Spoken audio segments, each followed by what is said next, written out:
Creek Week. Welcome to Creek Week. Creek Week. It's just the clowns, not the circus master. Yeah, just the clowns, Just man. the clowns. Except I'm deathly afraid of clowns. Can I be a monkey instead? I know people who are deathly afraid of monkeys too. Yeah, dude, the clowns at the Strawberry Festival, they scared me. You a little traumatized? I'm a little traumatized. We're- Like Janora's like, "Hi," and I'm like, "Stop waving right now." I was really scared. So speaking of mental health, we're in a series right now, right? We're talking about depression and anxiety, and we kind of covered an intro to it, right? Yep. Last week, and this week what are we talking about? Yeah, so we just recently covered our first week of Out of the Cave series, topic of anxiety, depression, and suicide. Talking about all those things because suicide kind of factors in when you talk about depression and anxiety. And so one of the big things we wanted to talk about, and I thought would be really cool to talk about here, is just what are some of the risk factors we look for someone who is depressed, has some anxiety, or even just in general might be thinking about suicide, and what are some of those things that we want to look for as a fellow believer that we might say, hey, maybe I need to keep an eye on you. Yeah, and even our unchristian, non-Christian Oh, yeah, friends, yeah. right, too. But that's a really good point. Is there's a bit of a myth out there, right? That if you're a Christian, if you have a functioning, growing relationship with Jesus, Yep. you can't be depressed. Just pray more, right? And that's really not true at all. No. I think we have to say right at the onset that depression is a medical condition. Yes. And anxiety can be. We all experience times of sadness. Yep. And we can experience seasons of depression and times of anxiety. But then there are clinical conditions, right? Yeah, there's, what we would call situational depression and physiological depression. Right. Situational anxiety, physiological anxiety. Those Right. are- So, and the difference is something happens in your life that makes you depressed or anxious for a period of time. Yep. It's circumstantial. And then physiological is your brain chemistry and your Is off. physical chemistry actually changes. Yeah. It can maybe be triggered to Yeah. some extent from circumstances. But the point is, it's now you're different than you were you got before. some chemicals that need Yeah. to be fixed. But having said that, right? So some of the risk factors that we look at, if somebody is maybe, most people report considering the idea of ending their life at some point, like maybe just academically, or they may, the thought may cross their mind. But true suicide ideation, true suicidality, the things where we have to be concerned about. One of the things that people don't often know is family history. Yeah. Right, that's That's an a big one. enormous risk factor. Yep. Another one would be have they ever made an attempt before? Yes. Yeah. That's a huge Huge thing. If you know someone that's made an attempt before, that's a huge risk factor. What else we got? We also got the idea of just mental illness in general. Right. So any sort of mental illness doesn't need to be anxiety or depression.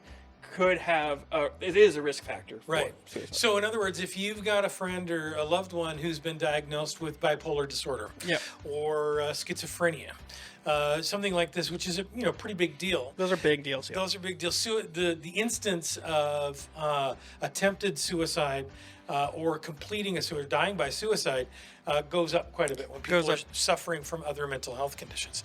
Also, losses. If people Yep. have experienced a Extreme loss. right? So that if you've, whatever, if you wrecked your car, that's probably not going to rise to the level. But if you lost a spouse Yeah. or a child, that's the level of loss that we see instances of suicidal ideation increasing. And we would say that loss isn't just death. We would also say that like divorce Yep. can be a factor. If you lose your kids to CPS or some sort of Go to process. jail. If you go to jail, if you lose your job, Yep. like those are all risk factors. Yeah, and I think it's important to say that those can accumulate too. So it could be, yes, you wrecked the car, the insurance company, refuses to pay. Then you it's a country song, right? Then you lose your job. Then that accumulation, those kinds of losses will increase a risk factor. Right? And I love that you're saying that, Dan, because we know, me and you, we've taken some courses. We know that it's not typically just one of these factors. Right. It's typically a combination Yeah, of absolutely. all of these things that makes it kind of red flag. It's like if you just see one of them, you should be concerned. But if you see a bunch of them, definitely be concerned. Right. So this is an epidemic in our society, and it's increasing, and it's hitting our young people Harder and harder than it is anyone else. So it's something that we should be aware of. You keep stay tuned here. Probably in the fall. Again, We'll do a Talk Saves Lives. We're going to do a course here put on by the American Foundation for Suicide Prevention. Thank you, got that right. Here called Talk Saves Lives. They have great information. Oh, yeah. We'll include a link if we can in this, and you can see their information that's available there. So you can just be educated about what are the risk factors. When do I need to be worried about when somebody says, I don't think I want to go on anymore?